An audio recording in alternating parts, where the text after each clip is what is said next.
کشمیری عوام جو ہیں وہ پاکستان سے اور پاکستانی حکمرانوں سے مایوس کیے ہوئے ہیں. ایک تو آپ کو یاد ہوگا کہ مسئلہ کشمیر جو ہے وہ بہت پیچھے رہ چکا ہے معذرت کے ساتھ.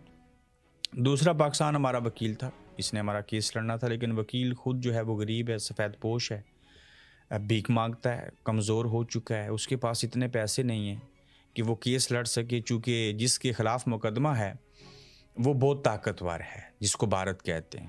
تو جب آپ مالی طور پہ ٹھیک نہ ہوں، آپ کے پاس الفاظ اور جملے نہ ہوں، آپ سنجیدہ بھی نہ ہو، آپ کی کوئی فارن پالیسی نہ ہو، آپ مسئلہ کشمیر کو حل نہ کرنا چاہیں، جبکہ مسئلہ کشمیر وہ بھی ختم چکا ہے، تو پھر یہ جو آزاد کشمیر اور گلگت بلتستان کے لوگ ہیں، صرف یہ مایوس نہیں ہیں، مقبوضہ کشمیر کے بہت سے لوگوں سے ملا، ان میں سے اکثریت نے کہا کہ ہمیں پاکستان سے کوئی امید نہیں ہے. اس کی وجہ انہوں نے یہ بتائی کہ اگر یہ عمران خان جیسے مقبول ترین لیڈر کو جیل میں رکھ سکتے ہیں تو وہ ہمارے ساتھ کیا کھڑے ہوں گے.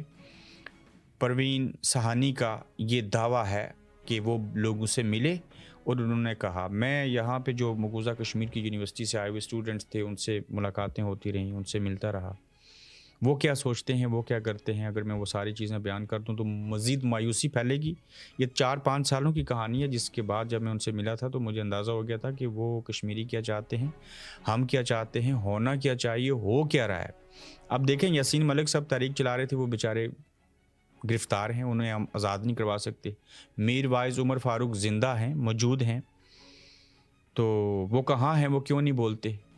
سید علی گیلانی بہت بڑا نام دنیا سے چلے گئے، اللہ ان کی مغفرت کرے، انہوں نے بہت صحبتیں برداشت کی. اب کون سی لیڈرشپ ہے ہمارے پاس؟ یہ تو سارے کمپرومائز ہو چکے. آزاد کشمیر تحریک آزادی کا برائے نام بیس کیمپ ہے.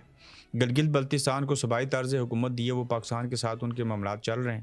یہ آزاد کشمیر کو بھی صوبہ بنانے کا کوئی ارادہ رکھتے ہیں، یہ چیزیں کر سکتے ہیں. یہ لائن آف کنٹرول شاید انٹرنیشنل بارڈر بن جائے تو نہ صرف اس پار کے کشمیری مایوس ہیں بلکہ اس آر کے بھی کشمیری جو ہیں وہ مایوس ہیں. اس کی وجہ ہماری لیڈرشپ ہے. اس کے بعد پاکستان کی قیادت ہے، پاکستان کے حکمران ہیں جنہوں نے 1,20,000 لوگوں کی قربانیاں دی. وہ شہید ہوئے، لوگ اندھے ہوئے، بہرے گنگے ہوئے، ان کے ساتھ کیا کیا نہیں ہوا. لاکھوں بچے یتیم ہو گئے، ہزاروں عورتیں جو تھیں وہ بیوہ ہو گئیں. تو اینڈ آف دی ڈے کیا ملا ہمیں؟ پاکستان اور بھارت کے درمیان مسئلہ کشمیر کے اوپر ڈیل، اور اس میں چین کو بھی شامل کرنا چاہیے. ایک بڑا وسیع ٹاپک ہے، لیکن یہ پروین سہانی نے جو دعویٰ کیا ہے یہ اس کی روشنی میں نے